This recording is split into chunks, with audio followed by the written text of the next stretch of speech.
अस्सलाम वालेकुम। आज हम क्लास 7 की एक्सरसाइज 1.15 को सॉल्व करेंगे। तो आइए क्वेश्चन नंबर 1 देखते हैं इसका।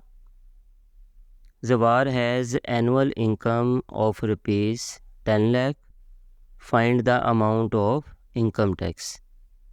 इस क्वेश्चन में कहा गया है कि ज़वार की सालाना आमदनी 10 लाख रुपए है। इनकम टैक्स मालूम करना है हमने इसका।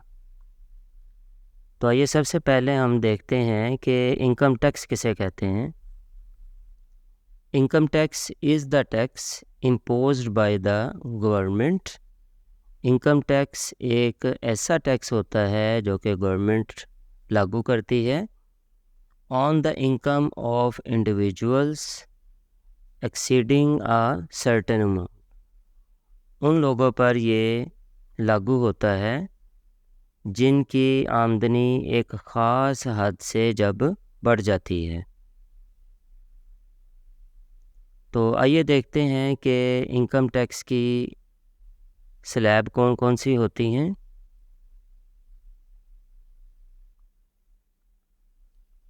तो यहाँ पर देखें आप कि ये एक चार्ट है। 6 लाख तक अगर किसी की सालाना आमदनी हो तो उसको टैक्स नहीं पे करना पड़ता, और अगर किसी की आमदनी 6 लाख से 12 लाख के दरमियान में हो तो उसको 2.5% के हिसाब से टैक्स अदा करना पड़ता है। लेकिन यहाँ पे इस चीज़ को जहन में रखें कि 6 लाख रुपए तक टैक्स अदा नहीं करना पड़ता। इस तरह से आप देखें 6 लाख से 12 लाख तक अगर आमदनी हो तो देखें 12 लाख में से 6 लाख माइनस करें तो 6 लाख बाकी के बचते हैं। तो इसका मतलब ये है कि अगर किसी की आमदनी 12 लाख रुपए होगी तो उसको टैक्स 6 लाख रुपए पर 2.5% के हिसाब से अदा करना पड़ेगा। इसी तरह से ये बाकी की भी स्लैब्स यहाँ पर लिखी हुई हैं। आइए अब हम क्वेश्चन नंबर 1 को सॉल्व करते हैं। यहाँ पे सबसे पहले जो गिवन है यानी कि जो हमें क्वेश्चन में दिया गया है वो हमने यहाँ पर लिख लिया है कि annual income of Zawar is equal to 10 lakh रुपए। अच्छा, अभी मैंने आपको बताया है कि हम टैक्सेबल इनकम सबसे पहले निकालते हैं। यानी कि देखें 10 लाख रुपए ज़वार की इनकम है, लेकिन 6 लाख रुपए की उसको छूट है क्योंकि 6 लाख रुपए तक टैक्स अदा नहीं करना पड़ता। इस वजह से इसको हम 10 लाख रुपए में से माइनस कर देंगे और बाकी हमारे पास आएंगे 4 लाख रुपए। और ये भी आपने अभी पिछले चार्ट पे देखा कि इनकम टैक्स का रेट 12 लाख रुपए तक 2.5% होता है, क्योंकि यहाँ पर ज़वार की आमदनी 10 लाख रुपए है तो ये 12 लाख तक कवर कर रहा है उसको। इस वजह से हम 2.5% के हिसाब से इनकम टैक्स फाइंड आउट करेंगे। अमाउंट ऑफ इनकम टैक्स अब फाइंड करेंगे। ये क्या होगा, 2.5% होगा टोटल उसकी टैक्सेबल इनकम का, और वो टैक्सेबल इनकम है 4 लाख रुपए। 2.5% को हमने 2.5 ओवर 100 लिख दिया, क्योंकि परसेंटेज को जब हम ख़त्म करते हैं तो हम 100 लिखते हैं डिनोमिनेटर में।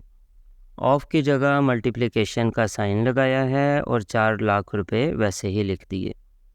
अब ये अगर पॉइंट को हम ख़त्म करते हैं, रिमूव करते हैं, तो इसके बदले में हमें 100 के साथ एक ज़ीरो का इजाफ़ा करना पड़ेगा,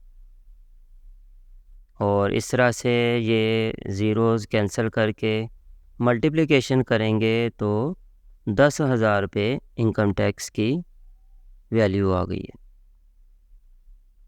क्वेश्चन नंबर 2 में पढ़ रहा हूँ। If the income tax paid by Ali is ₹10,000, Ali ने 10,000 रुपये इनकम टैक्स अदा किया है, then find the total annual income of Ali. अब हमने अली की एनुअल इनकम यानी कि सालाना आमदनी मालूम करनी है। तो यहाँ पर सबसे पहले हम लेट कर लेते हैं कि annual income of Ali is x है, जबकि इनकम टैक्स हमें दिया गया है 10,000 रुपये, और आपको ये भी पता है कि इनकम टैक्स का जो रेट है वो 2.5% होता है। अब हम यहाँ पर 2.5% ऑफ एक्स यानी कि उसकी एनुअल इनकम का इज़ इक्वल टू करेंगे इनकम टैक्स के, क्योंकि टोटल इनकम का अगर परसेंटेज ली जाए तो उससे इनकम टैक्स आ जाता है। 2.5% को मैंने सॉल्व किया तो 25/1000 आएगा, क्योंकि परसेंटेज के 2 ज़ीरो और पॉइंट के बाद एक डिजिट है तो 1 ज़ीरो उसका मैंने लगा लिया। ऑफ की जगह मल्टीप्लिकेशन और बाकी की तमाम वैल्यूज़ वैसे ही लिखी हैं। अब हम x की वैल्यू फाइंड करना चाहते हैं, इस वजह से हम 25/1000 इस साइड पर मल्टीप्लाई हो रहा है, दूसरी साइड पर जब इसको लिखेंगे हम तो ये रेसिप्रोकल बन जाएगा, यानी कि इसको हम उल्टा लेंगे और ये बन जाएगा 1000/25। और अब कटिंग वगैरह करके हमारे पास अली की एनुअल इनकम आएगी 4 लाख रुपए। लेकिन याद रहे कि 6 लाख रुपए तो छूट होती है, हम इसको भी ऐड करेंगे 4 लाख रुपए में, तो इस तरह से फाइनल आंसर आ जाएगा 10 लाख रुपए अली की इनकम है। क्वेश्चन नंबर 3 है, Asra owns a plot of worth ₹4 lakh. Asra के पास एक प्लॉट है जिसकी कीमत 4 लाख रुपए है। Find the amount of property tax at the rate of 3%। तो यहाँ पर हम सबसे पहले देखते हैं कि प्रॉपर्टी टैक्स किसको कहते हैं। Property tax is a tax imposed by government. Property tax एक ऐसा टैक्स होता है जो कि गवर्नमेंट लागू करती है on the properties such as house, land and shops. किन चीज़ों पर करती है? प्रॉपर्टीज़ पर करती हैं जो किसी भी शख्स की मलकियत में होती हैं। मिसाल के तौर पर घर है, ज़मीन है, दुकानें हैं वगैरह। आइए अब क्वेश्चन को सॉल्व करते हैं हम, और यहाँ पे सबसे पहले जो गिवन है वो हम लिखेंगे। तो यहाँ पर मैंने प्लॉट की वर्थ लिख ली है, 4 लाख रुपए है।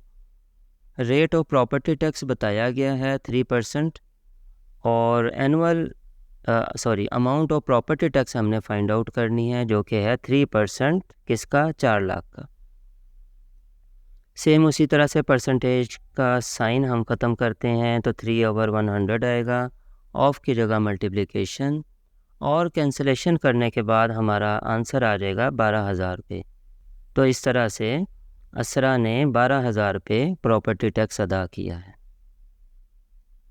क्वेश्चन नंबर 4 है, Faheem owns one plot and a house of values ₹40 lakh and ₹70 lakh respectively. Faheem ने कहता है कि उसके पास एक प्लॉट है जिसकी कीमत 40 लाख रुपए है और एक घर है जिसकी कीमत 70 लाख रुपए है। Find the amount of property tax at the rate of 4%। 4% के हिसाब से हमने प्रॉपर्टी टैक्स फाइंड आउट करना है। सबसे पहले तो जो गिवन है वो, यानी कि जो वैल्यूज़ दी गई हैं वो हम वैसे ही लिख लेंगे। Value of the plot the गई है 40 लाख रुपए, वैल्यू ऑफ द हाउस है हमारे पास 70 लाख रुपए, और टोटल वैल्यू हम लिखेंगे उसकी प्रॉपर्टी की। तो प्रॉपर्टी उसकी क्या है? प्लॉट और हाउस है, घर है। दोनों के वैल्यूज़ को हम ऐड कर देंगे तो हमारे पास जो नंबर आएगा वो है 1,10 लाख रुपए। प्रॉपर्टी टैक्स का रेट दिया गया है 4%, और अब हमने अमाउंट फाइंड करनी है प्रॉपर्टी टैक्स की जो कि 4% होगा टोटल अमाउंट का, यानी कि 1,10 लाख का। 4% को 4/100 ऑफ की जगह मल्टीप्लिकेशन लिखेंगे। कैंसिलेशन और मल्टीप्लाई करने के बाद फाइनल आंसर आएगा 4,40,000 रुपये। तो फ़हीम को इन दोनों चीज़ों पर 4,40,000 रुपये प्रॉपर्टी टैक्स अदा करना पड़ेगा। तो अब क्वेश्चन नंबर 5 करते हैं हम। A man paid ₹17,000 as property tax at the rate of 1%। एक आदमी ने 1% के हिसाब से 17,000 रुपये प्रॉपर्टी टैक्स अदा किया है। हमने टोटल वैल्यू बतानी है प्रॉपर्टी की। तो यहाँ पे सबसे पहले हम सपोज कर लेंगे, लेट कर लेंगे कि टोटल वैल्यू प्रॉपर्टी की x है। अमाउंट ऑफ प्रॉपर्टी टैक्स हमें 17,000 रुपये दी गई है। प्रॉपर्टी टैक्स का रेट भी हमें दिया गया है 1%। अब यहाँ पर 1% of total value of property हम लिखेंगे, यानी कि x, और ये कितनी है 17,000 रुपये। 1% को 1/100 ऑफ की जगह मल्टीप्लिकेशन लिख सकते हैं। बाकी की तमाम वैल्यूज़ वैसे ही लिखी हैं।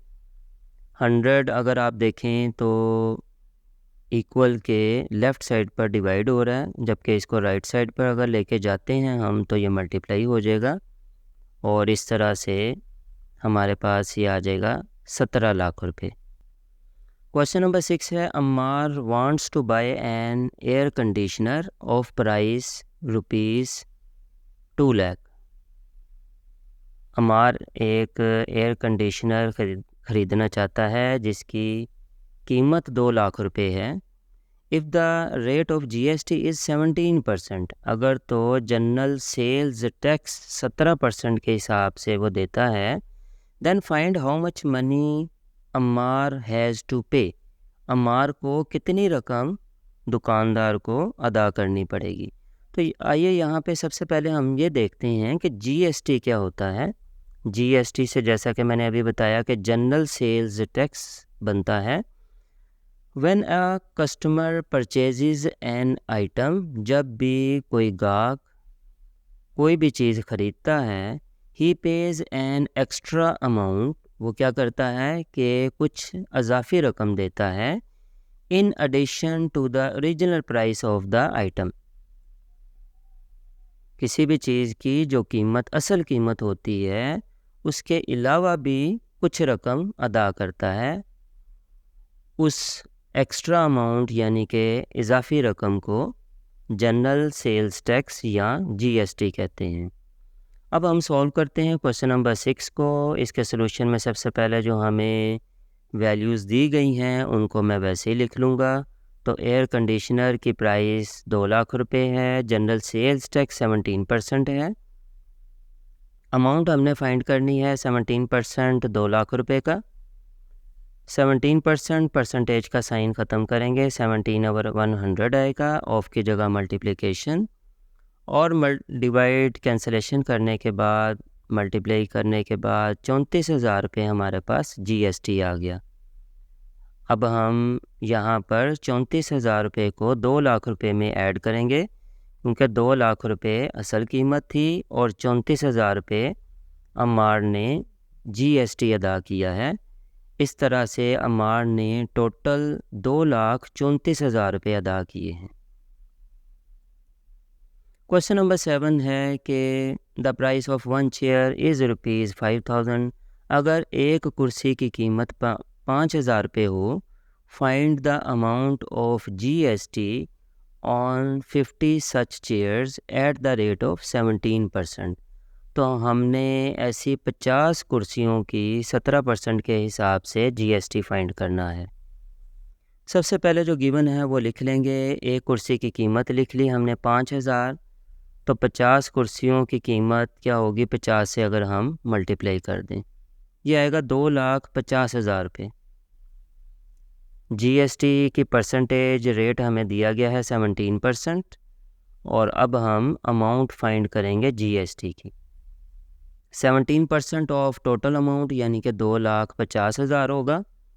17% को मैं 17/100 लिख लूँगा, और सिंप्लीफाई करने के बाद आंसर आ जाएगा 4,25,000 रुपये। तो क्वेश्चन नंबर 8 है, Waqar purchase 10 packets of biscuits for ₹350।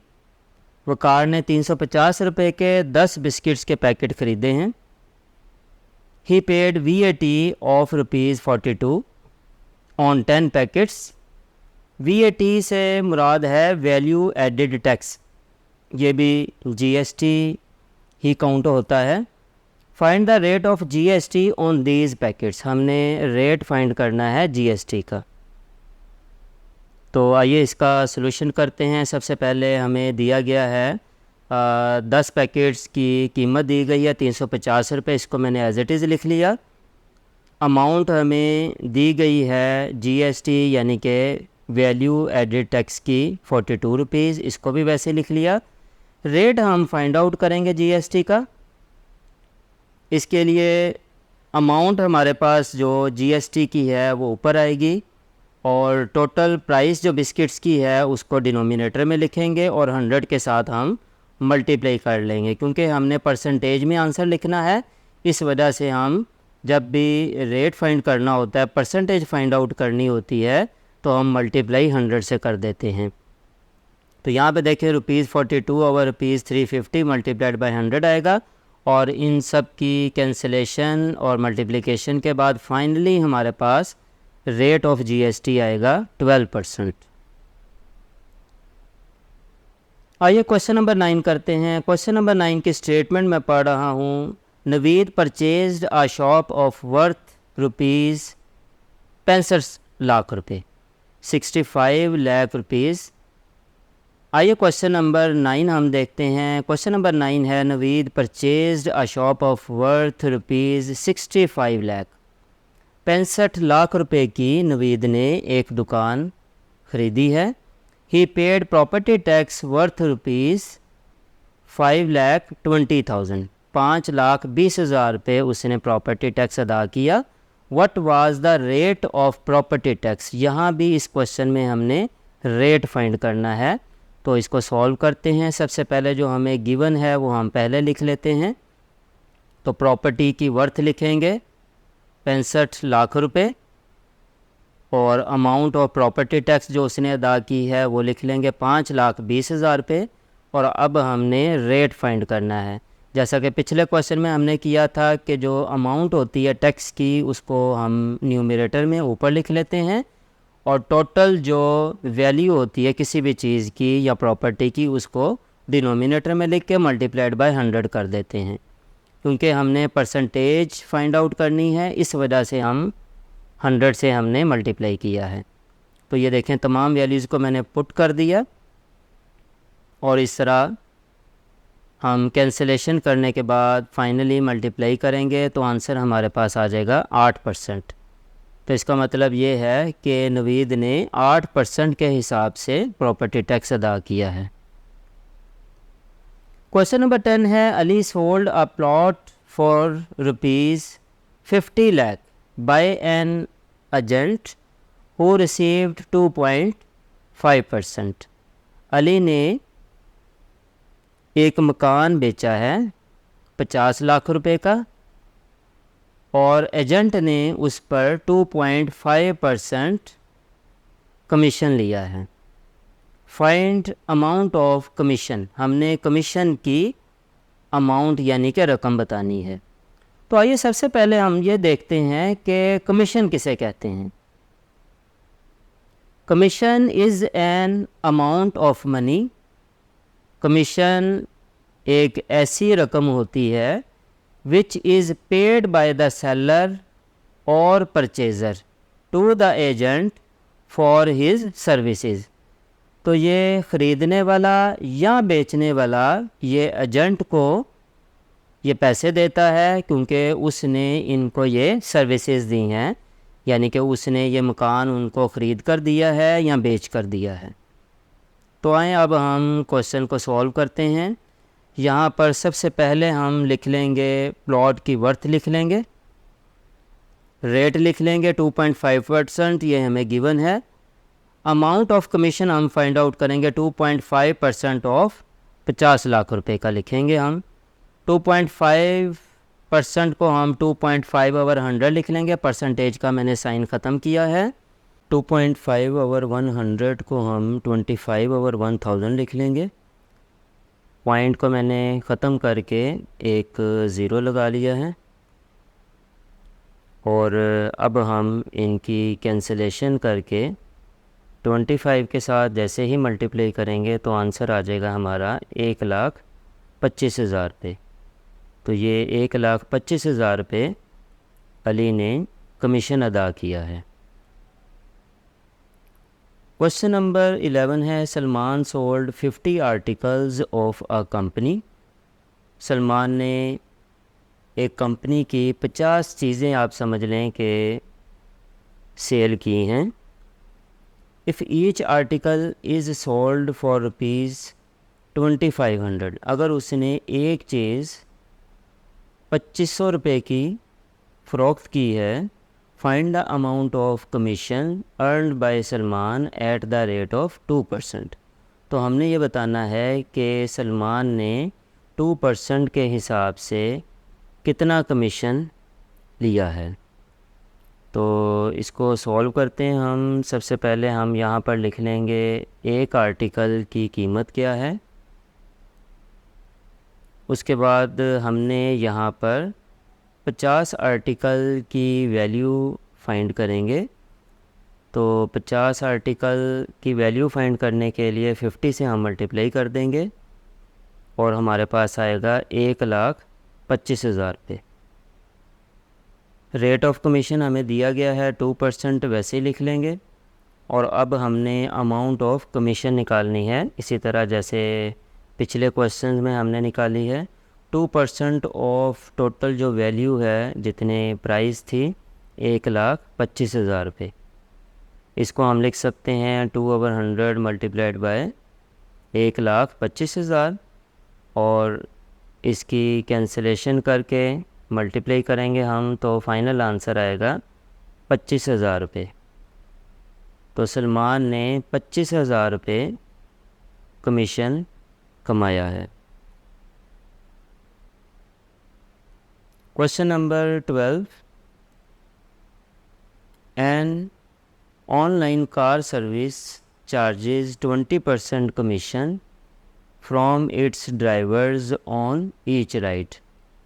एक online car service company 20% commission लेती है अपने ड्राइवर से। If a driver got ₹5,000 from all rides in a day, यानी कि यहाँ पे हम ये कह सकते हैं कि ड्राइवर ने 5,000 रुपये एक दिन में कमाए हैं। Calculate how much commission did he पे टू कार सर्विस। तो हमने ये बताना है कि वो कार सर्विस को कितना कमीशन अदा करेगा। सबसे पहले जो गिवन है उसको हम वैसे ही लिख लेंगे। ड्राइवर्स गोट यहाँ पे लिख लेंगे हम ₹5,000। रेट ऑफ कमीशन हमें दिया गया है 20% और हमने अमाउंट ऑफ कमीशन निकालनी है 20% के हिसाब से। तो 20% को हम 20/100 लिख लेंगे। ऑफ की जगह मल्टीप्लिकेशन का साइन, 5,000 रुपीज़ वैसे लिख लेंगे और कटिंग के बाद फाइनल इसका आंसर आ जाएगा 1,000 रुपये। क्वेश्चन नंबर 13 की स्टेटमेंट मैं पढ़ रहा हूँ। A travel agency got 5% commission on the sale of air tickets. एक ट्रैवल एजेंसी 5% कमीशन देती है एयर टिकट्स की फ़रोख्त पर। If he sold tickets for ₹20 lakh in a day, अगर किसी शख्स ने 20 लाख रुपए का टिकट एक दिन में फ़रोख्त किए हैं तो हमने यहाँ पर कमीशन की अमाउंट फाइंड करनी है। तो आइए इसको सॉल्व करते हैं। सबसे पहले जो हमें गिवन है उसको हम एज इट इज़ लिख लेंगे, यानी कि total sale of air tickets 20 lakh रुपए हैं, कमीशन 5% के हिसाब से है और अब हमने अमाउंट ऑफ कमीशन फाइंड करनी है। ये होगा 5% किसका, 20 लाख का। तो इसको 5/100 लिखेंगे मल्टीप्लाइड बाय 20 लाख और कैंसिलेशन करने के बाद फाइनली हमारे पास आंसर आ जाएगा 1 लाख रुपये। तो ये क्वेश्चन यहाँ पर इसका आंसर करेक्ट है, जबकि बुक के आंसर्स में इसका आंसर गलत दिया हुआ है। क्वेश्चन नंबर 14 है, an online market place charges 7% on all the sale from its sellers. एक ऑनलाइन कंपनी अपने सेलर से 7% कमीशन लेती है। If the sale of 10 lakh rupees is made on blessed Friday sale, अगर एक सेल में उन्होंने 10 लाख रुपए कमाए हैं, तो calculate the amount of commission earned by online market place owner. तो हमने ये बताना है कि उसने कितना कमीशन लिया है। तो यहाँ पे हम क्वेश्चन को सॉल्व करेंगे। सबसे पहले हम यहाँ पे सेल लिख लेंगे जितनी हुई है, रेट ऑफ कमीशन लिख लेंगे 7%, ये दोनों चीज़ें हमें दी गई हैं। अमाउंट ऑफ कमीशन हमने निकालनी है जिस तरह तमाम प्रीवियस क्वेश्चंस में हमने फाइंड आउट की है। तो यहाँ पे 7/100 मल्टीप्लाइड बाय 10 लाख आएगा, और कैंसिलेशन करने के बाद फाइनल आंसर आ जाएगा हमारे पास 70,000 रुपये। तो 70,000 रुपये कमीशन लिया है। क्वेश्चन नंबर 15 है, a consultant charges 10% of the visa fee for its consultancy. एक कंसल्टेंट कंसल्टेंसी के 10% चार्जेस मतलब कि कमीशन लेता है। If visa fee is 10 lakh rupees, calculate the commission of the consultant. तो यहाँ भी हमने कंसल्टेंट का कमीशन फाइंड आउट करना है। सबसे पहले जो गिवन है वो हम एज इट इज़ लिख लेंगे। वीज़ा फ़ी हमें गिवन है, रेट ऑफ कमीशन दिया गया है 10%, और अमाउंट ऑफ कमीशन हमने फाइंड आउट करनी है। ये होगा 10% 10 लाख का, और आफ्टर कैंसिलेशन हमारे पास फाइनल आंसर आ जाएगा